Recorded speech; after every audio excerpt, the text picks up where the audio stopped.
Clara sat on the front steps of her mansion. It was still early. The birds were chirping. The dew was fresh on the grass. But her heart, it was frozen, because this morning was different. Her parents had gone out the night before, just a quick dinner in town.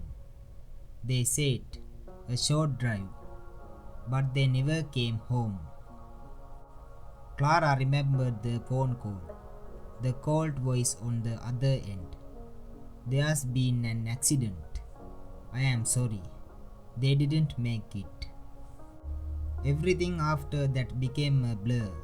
Tears, shadows, the house, so full of life just yesterday, now felt like a tomb. She was just 19, not ready for this, not ready to say goodbye, not ready to be alone. A few days later, her uncle arrived. His name was Harold, her father's younger brother. He hadn't visited much before. He lived 2 towns away. But now he walked in like he owned the place, smiling too wide, touching things that weren't his. Don't worry, Clara, he said. I will take care of everything. At first, Clara thought maybe he meant well. Maybe he was just trying to help. But then he bought the lawyer, and that lawyer bought the will.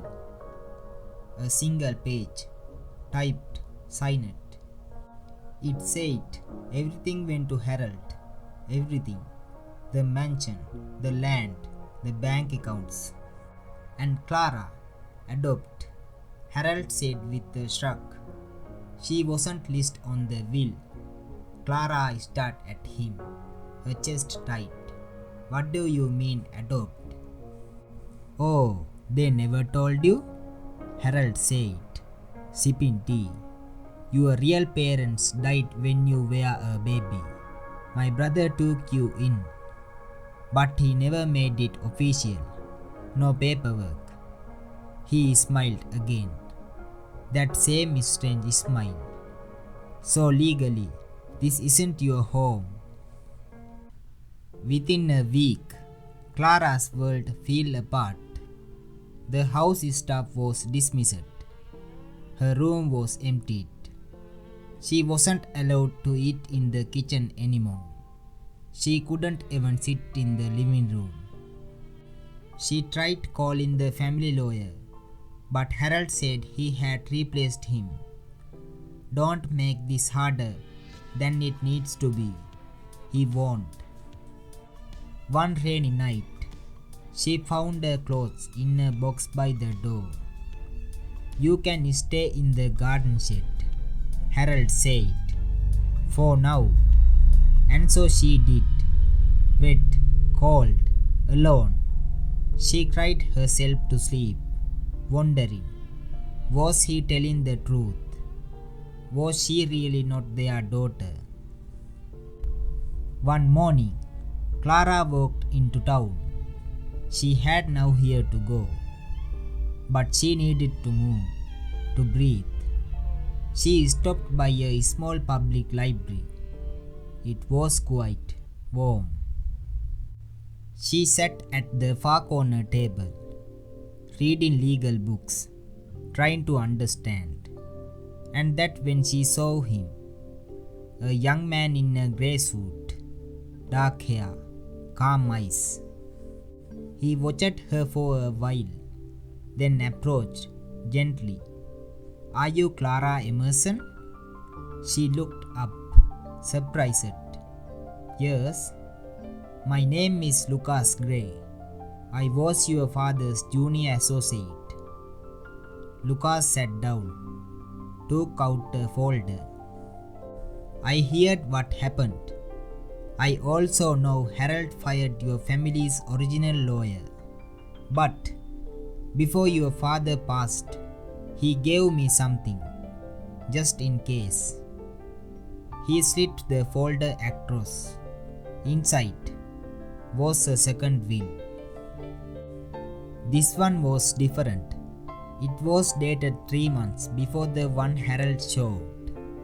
It was handwritten, signed, witnessed, and it left everything to Clara.